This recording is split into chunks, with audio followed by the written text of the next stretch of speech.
السلام علیکم friends, welcome to کتاب نگری یوٹیوب چینل کتابوں کی نگری میں خوش آمدید۔ میں ہوں آپ کی ہوسٹ اقرا یاسین اور آج میں آپ کے لیے لے کر آئی ہوں کتاب نگری اسپیشل ناول ہمراز بائی لیانا ملک کا چیپٹر نمبر 1 کو لے کر۔ لیکن اس سے پہلے آپ کو جلدی سے کرنا ہوگا چینل کو سبسکرائب، ویڈیو کو لائک اور کلک کرنا ہوگا بیل آئیکن کو۔ اب جلدی سے دیر کیے بنا سٹارٹ کرتے ہیں ناول کے فرسٹ ایپیسوڈ۔ امید ہے آپ کو یہ ناول پسند آئے گا۔ The power to change your life lies in the simplest of steps۔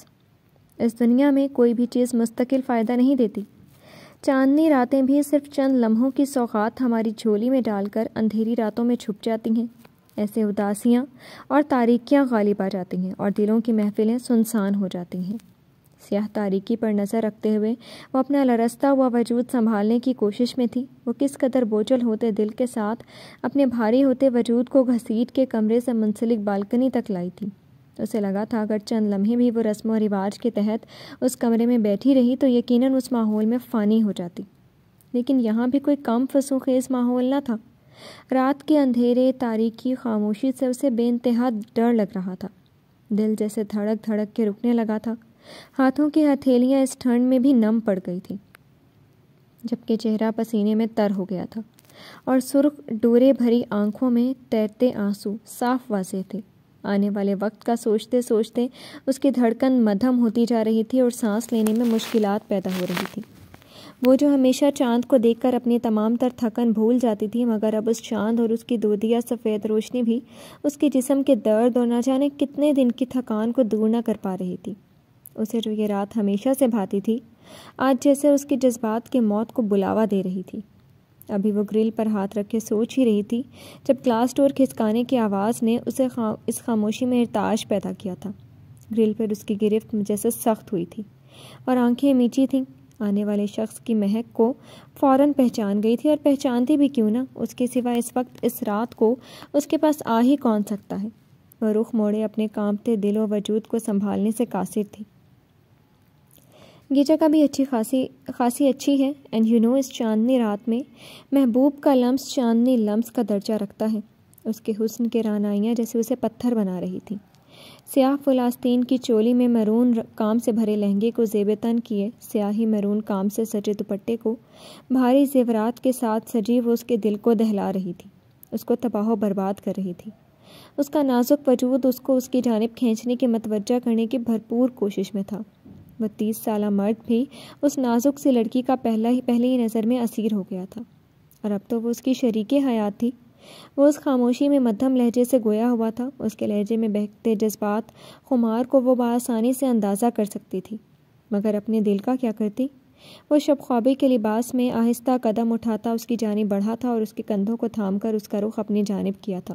وہ جو دم سادھے سانس ساکن کیے اس کے جملے میں ہی کھوئی ہوئی تھی، اس کے چھونے پہ ایک دم سے وہ اس کے سینے سے مس ہوئی تھی۔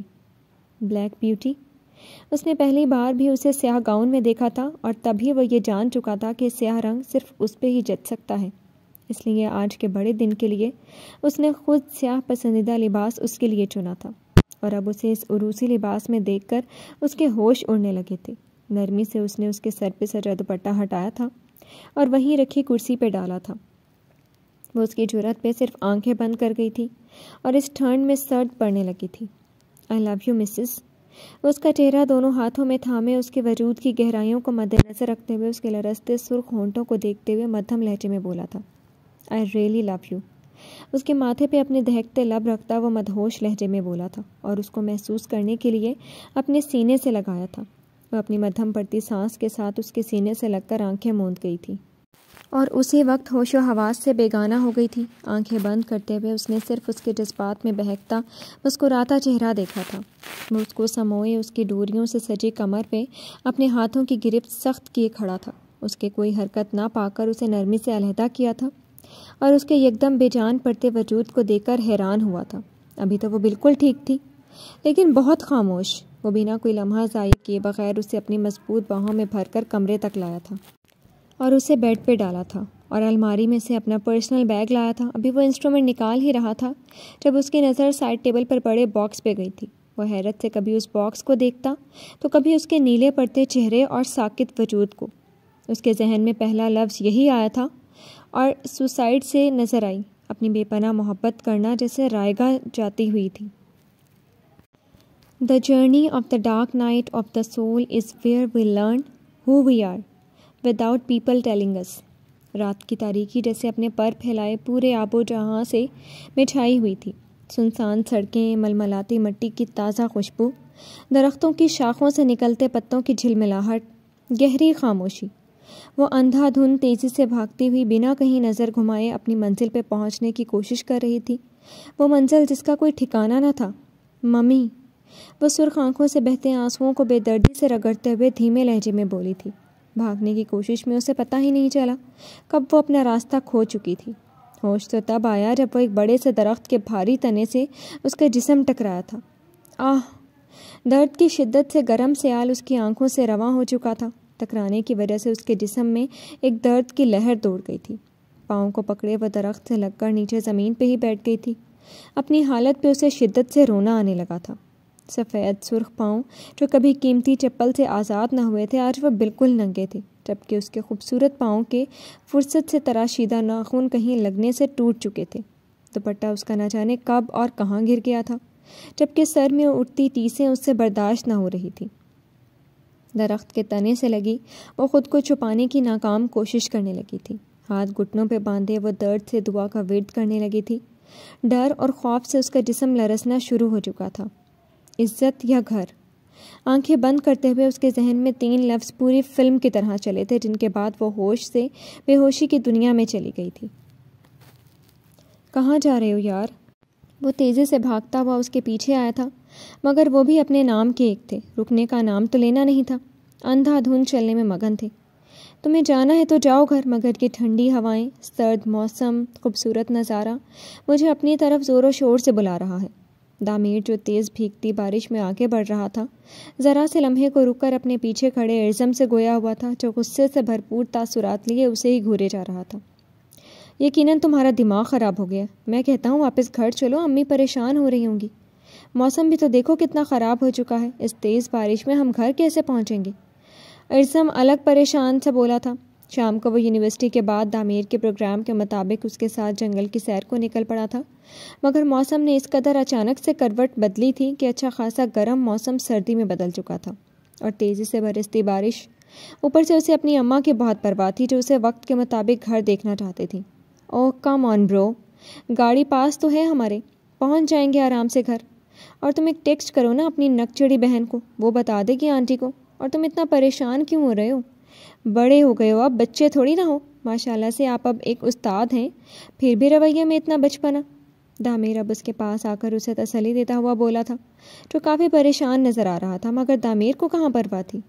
کیونکہ تمہاری طرح امیچور نہیں ہوں میں، فکر ہو رہی ہے امی کی، اور اس موسم کی خرابی کی وجہ سے وہ مزید پریشان ہو رہی ہوں گی، سو ہمیں گھر کی طرف آ جانا چاہیے، ہم نیکسٹ ویکینڈ پہ پھر سے آ جائیں گے یہاں۔ ارزم موبائل پر کچھ ٹائپ کرتے ہوئے جھنجھلاتے ہوئے بولا تھا۔ غصہ تو اسے تب آیا تھا جب موبائل میں سگنلز ہی نہیں آ رہے تھے۔ کہاں سے ٹیکسٹ کروں، سگنلز ہی آف ہو گئے ہیں، چلو دامیر۔ وہ موبائل کو واپس پاکٹ میں ڈالتا ہوا غصے سے بولا تھا۔ اس تیز بارش میں وہ دونوں بھیگ چکے تھے۔ یار ایسے تو مت کرو ارزم، دامیر منہ بنا کر خفگی سے بولا۔ شٹ اپ دامیر، وقت تیزی سے گزر رہا ہے، مغرب ہو چکی ہے، اندھیرا ویسے ہی اتنا ہے۔ وہ اس کا ہاتھ پکڑ کے زبردستی اسے اپنے ساتھ لے کر چلنے لگا تھا۔ سورج برو کہاں ہیں آپ؟ ڈیئر ارزم خان کو اندھیرے سے ڈر لگتا ہے، وہ آسمان کی طرف سورج سے پھیلتے اندھیرے کو دیکھ کر بولا تھا۔ انداز میں شرارت کا عکس نمایاں تھا۔ شٹ اپ دامیر، ایسا کچھ نہیں ہے، اور تم کب بڑے ہوگے ہاں؟ وہ ذرا سا رک کر اسے گھورنے لگا تھا، مگر پھر خود ہی اس کے سنجیدہ چہرے پہ مسکراہٹ بکھر گئی تھی۔ دامیر اب خاموشی سے ارزم کی بات سن پہ سر ہلاتا اس کے ساتھ چلنے لگا۔ ابھی وہ کچھ دیر آگے چلے ہی تھے کہ ارزم پاؤں پہ ٹھوکر لگنے سے منہ کے بل گرا تھا۔ اس کا منہ زمین پہ لگا تھا، سینے میں اس کے کرا اٹھی تھی۔ Are you okay Arzam? Arzam کیا تم ٹھیک ہو؟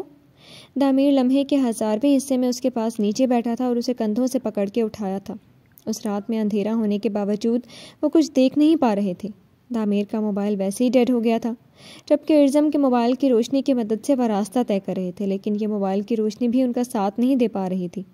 ارزم ہاتھوں کی مدد سے اور کچھ دامیر کی مدد سے اٹھا تھا اور جیکٹ کی مدد سے اپنا منہ صاف کیا تھا۔ ایک تو بارش، اوپر سے اندھیرا، تیسرا سیاہ رات، اور چوتھا اس جنگل میں اکیلے پانچواں ظلم یہ کہ یک ٹھنڈی ہوائیں۔ وہ دونوں ٹھٹھر کے رہ گئے تھے۔ وہ جیسے ہی اٹھا تھا اس نے دامیر سے موبائل لے کر اپنے ہاتھ میں لیا تھا اور زمین پر کچھ تلاش کرنے لگا تھا، جس کی وجہ سے وہ گرا تھا۔ تلاش کرنے پر اسے کسی کا پاؤں نظر آیا تھا۔ وہ ایک دم پیچھے کو ہوا تھا اور موبائل کی ٹارچ جیسے جیسے آگے کی طرف کی تھی اس کا دل دھڑک اٹھا تھا۔ کیا ہے یہ؟ وہ دامیر کی طرف دیکھتا چیخ کے بولا تھا اور 2 قدم پیچھے ہوا تھا۔ ڈر اس کے چہرے پر صاف واضح تھا۔ کیا ڈیڈ باڈی؟ وہ لڑکی کے بے آسرا مٹی اور پانی میں بھیگا وجود دے کر حیرانگی سے بولا تھا۔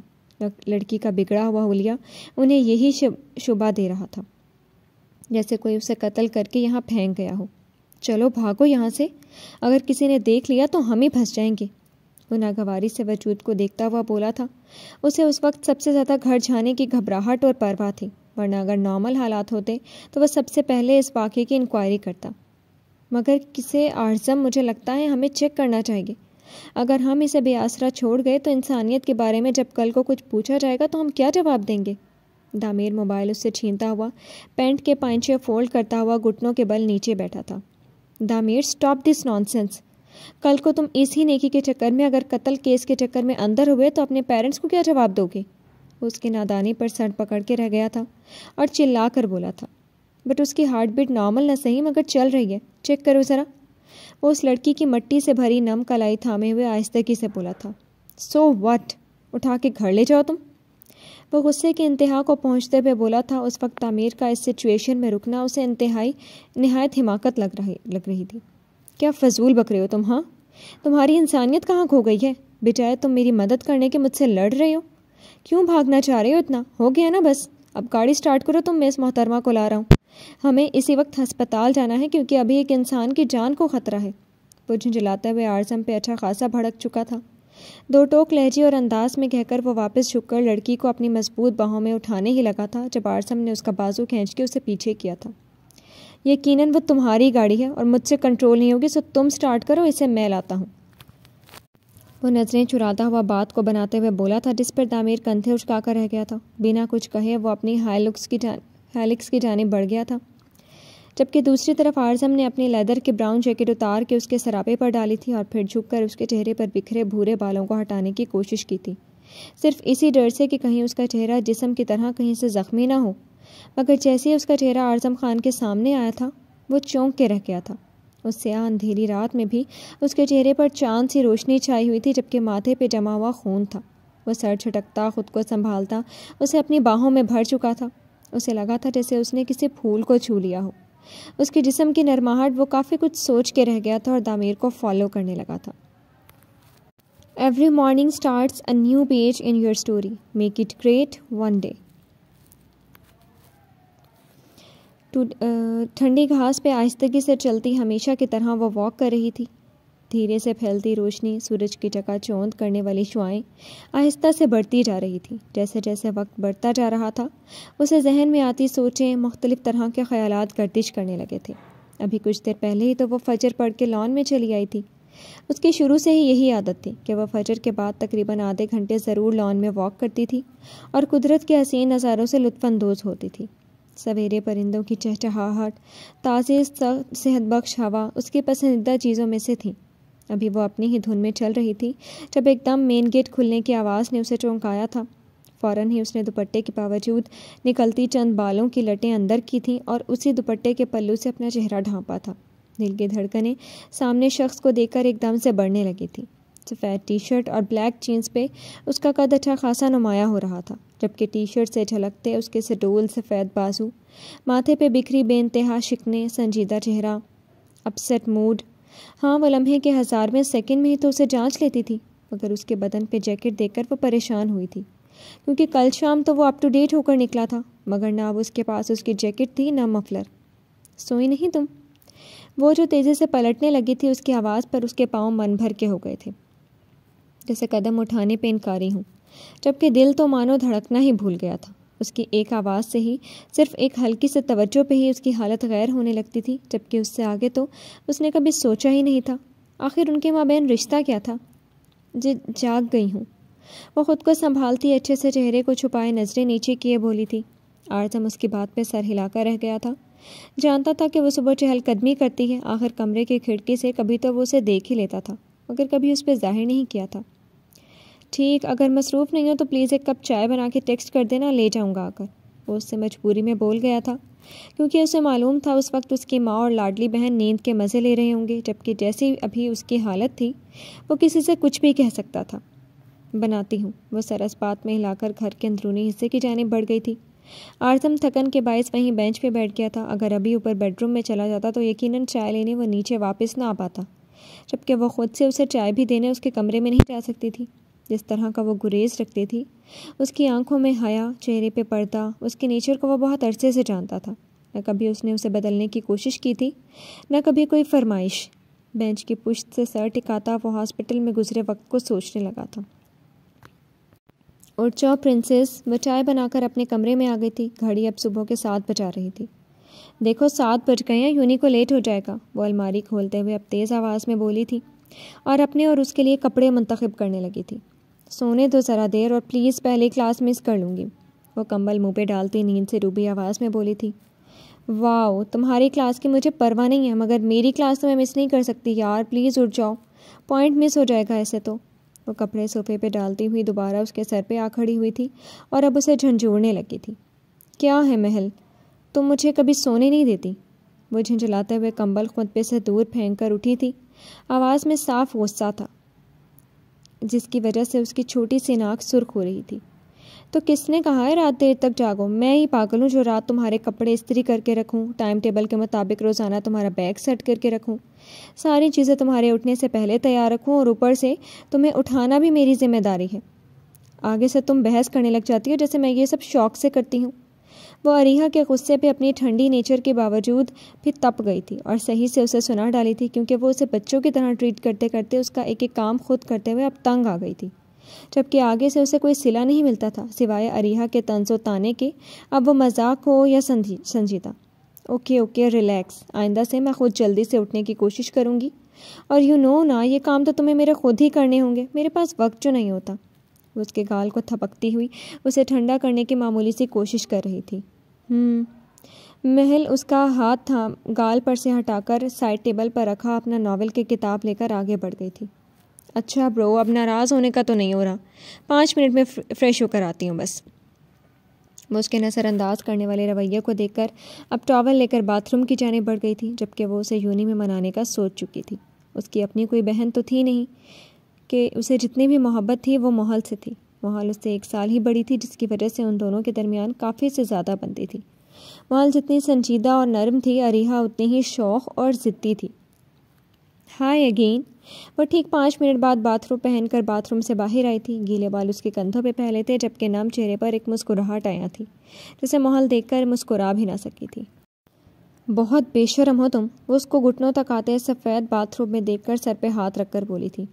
اب کیا کر دیا میں نے، تمہارے سامنے ہی ہوں، کوئی مرد تو نہیں ہے یہاں؟ اریحا چاروں طرف روم میں نظر دوڑاتے ہوئے بچوں جیسے معصوم لہجے میں بولی تھی۔ ہاں مرد نہیں ہے، مگر پھر بھی تمہیں ایسے بیہودہ لباس میں میرے سامنے نہیں آنا چاہیے تھا، اب چینج بھی کرو۔ وہ اپنا اسکارف چھوڑ کر اسے ہینگر میں لٹکا ڈریس تھماتے ہوئے بولی تھی۔ ہاں پکی حجن ہے آپ، اگر ڈائریکٹ کپڑوں میں آ جاتی تو میرے کپڑے آدھے گیلے آدھے سوکھے ہوتے، پھر کیا اچھا لگتا کہ میں ایسے کپڑوں میں یوں نہیں جاتی۔ محل اسے وضاحت دیتی اس ڈریس تھام کر ڈریسنگ روم میں چلی گئی تھی۔ تم کبھی نہیں سدھرو گی، وہ واپس سے اسٹالر کو شیشے میں دیکھ کر اپنے چہرے کے گرد پہننے لگی تھی۔ ابھی وہ پن لگا رہی تھی جب اریحا کی بات پہ اس کے ہاتھ سے پن چھوٹ کر نیچے گری تھی۔ مت کیا کرو نا، یہ الجھن نہیں ہوتی ہے تمہیں، اور نہ ہی گرمی لگتی ہے، عجیب۔ وہ اسے نقاب کرتا دیکھ کر الجھ کے بولی تھی۔ اریحا کو محل کے پہلے عبایا، اسٹالر اور پھر اب نقاب اور شال سے پرابلم تھی، جو وہ ہر وقت یونی میں یا باہر کر کے رکھتی تھی۔ بالکل بھی نہیں، مجھے اس میں کمفرٹیبل فیل ہوتا ہے، اور جب جو چیز کمفرٹیبل لگے وہاں الجھن کی کیا بات۔ وہ پین کو واپس سے اسٹالر میں لگا کر شیشے میں سے اس کے نکھرے نکھرے روپ کو دیکھ کر بولی تھی۔ پنک گھٹنوں سے اونچی کرتی پہ بلو جینس اور سفید ململ کا دوپٹہ گلے میں ڈالے وہ بالکل اس سے مختلف لگ رہی تھی۔ محل اس کا وجود دیکھ کر پھر سے خاموش ہو کر رہ گئی تھی۔ ارے برو، اتنا چھپ کے رہنے کا کیا فائدہ، بھائی کے سامنے بھی تم نہیں جاتی، ہر وقت ان سے چھپتی رہتی ہو۔ سچ میں محل، اگر میرا کوئی منگیتر ہوتا نا تو میں تو روز نہ صحیح مگر ہفتے میں 2 بار ضرور لمبی لمبی گپ شپ لگاتی، وہ بھی آمنے سامنے بیٹھ کر۔ اور ایک تم ہو، ہر وقت شرمائے پھرتی رہتی ہو۔ اب اریحا چہرے پر کریم لگاتے ہوئے خوشی سے بولی تھی، جس پر ماحول مسکرا دی تھی۔ میرے بھائی کا بھی تم صبر آزماتی ہو محل، اور یہ اچھی بات نہیں کرتی تم۔ اریحا ایک ناراض نظر اس پہ ڈالتی ہوئی بولی تھی، جس پہ اس کی نقاب سے جھانکتی کالی کاجل سے سجی آنکھیں مسکرائی تھیں۔ اوف we are getting late, let's go dear. وہ بات کو نظر انداز کر کے اپنا بیگ کندھے پہ ڈال کے اس کی کلائی تھام کر کمرے کے دروازے کی طرف بڑھ گئی تھی۔ تم نے میری بات اگنور کر دی ہاں؟ وہ سیڑھیاں اترتی محل سے بولی تھی، کون سی بات اریحا یار، تم ایک ڈاکٹر بننے جا رہی ہو پھر بھی اتنی امیچور سی پاگل سی ہو۔ محل قدم روک کر اس کے گھورتے ہوئے بولی تھی، بیٹا تم صبر کر جاؤ، ابھی بریک فاسٹ ٹیبل پہ بھائی بھی موجود ہوں گے، ان کے سامنے تم سے پوچھوں گی، دیکھتی ہوں پھر کیسے مجھے اگنور کرتی ہو۔ اریحا اسے وارننگ دیتی ہوئی بولی تھی، جس پہ محل ہنسی تھی۔ ہاں ہاں ہاں، آج تمہارے بھائی بریک فاسٹ پہ نہیں ہوں گے کیونکہ وہ فجر کے وقت ہی سوئے ہیں۔ محل ایک دم سے بولی تھی، پھر خود ہی جلدی سے زبان دانتوں کے بیچ دبا گئی تھی جیسے بہت بڑی غلطی کرتی ہو۔ واٹ؟ مطلب صبح تمہاری بھائی سے اچھی کیا بہت زبردست رومانٹک ملاقات ہوئی ہے، تبھی تو تم صبح سے کھلکھلا رہی ہو۔ اریحا اس کے سامنے آتے ہوئے تشویش زدہ لہجے میں بولی تھی۔ نہیں اریحا یار، وہ اچھی خاصی گھبرا گئی تھی۔ کیا نہیں؟ بتاؤ مجھے کیا بات ہوئی تھی؟ کہاں تھے بھائی کل رات؟ تم نے پوچھا؟ کچھ اسپیشل کہہ رہے تھے کیا؟ اریحا ایک دم ہی شروع ہو گئی تھی، جس پہ محل خاموش ہو گئی تھی۔ اب اسے کیا بتاتی؟ اس کا تو سکھ چین اڑ جاتا ہے جب وہ اس کے سامنے ہوتا ہے۔ کوئی بات کیسے ہوگی؟ وہ سرد آہ بھر کے رہ گئی تھی۔ کیا شور مچایا ہوا تم دونوں نے، پتہ نہیں کیسی لڑکیاں ہوں، ایک ڈاکٹر بن رہی ہے ایک لاجسٹ بن رہی ہے، پھر بھی دونوں ہر وقت اچھلتی رہتی ہیں۔ ارے تم دونوں کو پھر ہاسپٹل میں کوئی ایسے کیسے آنے دے گا ہاں؟ نور جہاں بیگم ناشتے کی ٹرے اٹھائے انہیں صبح صبح سے عزت سے نوازتی ہوئی کچن سے باہر آئی تھی۔ بڑی امی سائیکالوجسٹ، محل دھیما سا مسکرا کے بولی تھی۔ ہاں ہاں وہی، اب کر لو بات، تمہیں کوئی اس طرح دیکھ کر بول سکتا ہے کہ تم سائیکو ہو ہاں؟ وہ ٹرے ٹیبل پہ رکھتے محل سے بولی تھی۔ امی یار، سائیکو کہاں، سائیکالوجسٹ۔ آپ چھوڑیں اسے، اس ٹینشن میں نہ پڑا کریں بالکل بھی، اریحا نور جہاں بیگم سے بولی تھی۔ آپ کیچپ تو لائی نہیں؟ اریحا سینڈوچ کے ساتھ جوس دیکھ کر بولی تھی۔ ہاں تم تو ٹھہری ڈاکٹرانی صاحبہ، سارے حکم مانا میری ذمہ داری ہے، صبر کرو، تم کو شرم نہیں آتی ماں سے کہتے ہوئے؟ نور جہاں بیگم اسے ڈانٹتے ہوئے بولی تھی۔ بڑی امی آپ بیٹھے، میں لاتی ہوں، اور پلیز اریحا جلدی کرو، محل انہیں چپ کراتی ہوئی بولی تھی اور خود کچن میں چلی گئی تھی۔ آج رات کا کھانا تم نے بنانا ہے، سن لو اریحا، وہ اسے نیا حکم دیتی بولی تھی۔ امی یار، آپ کی ہونے والی بہو بناتی تو ہے رات کا کھانا، پلیز میں یہ کام نہیں کر سکتی، ایک تو پہلے ہی میری پڑھائی اتنی مشکل ہے۔ ہاں وہ بچی کچھ کہتی نہیں ہے، مگر رات کو وہ سوچتی تو ہوگی کہ وہ میرے ساتھ ہر وقت لگی رہتی ہے، جبکہ جو میری اپنی بیٹی ہے اسے کتاب اور موبائل کے سوا کچھ کرنے کو ہے ہی نہیں۔ میں نے کہہ دیا ہے، آج سے ایک دن تم اور ایک دن محل کام کیا کرو گی، اس طرح رات کے برتن تم اور رات کو دودھ اور چائے محل کا کام ہوگا۔ وہ اٹل لہجے میں بولی تھی، جس پہ اریحا خاموش ہو گئی تھی، جانتی تھی ابھی بحث کرنے کا کوئی فائدہ نہیں تھا۔ She is out of danger, you can meet her. وہ کوریڈور میں کرسی پہ تھکا ہوا بیٹھا تھا جب اسے اپنے قریب سے آواز سنائی دی تھی۔ جینس کی جیب میں ہاتھ ڈالے وہ اٹھا تھا اور ڈاکٹر کے سامنے آ کھڑا ہوا تھا۔ کل رات سے وہ ہاسپٹل میں تھا۔ اعظم صبح اسے یہاں چھوڑ کر چلا گیا تھا، مگر اب دن کا 1 بج رہا تھا، نہ اعظم کی کوئی خبر تھی۔ اسے ایسا لگا تھا کہ وہ یوں نہیں چلا گیا ہوگا، مگر اس کا اپنا کیا؟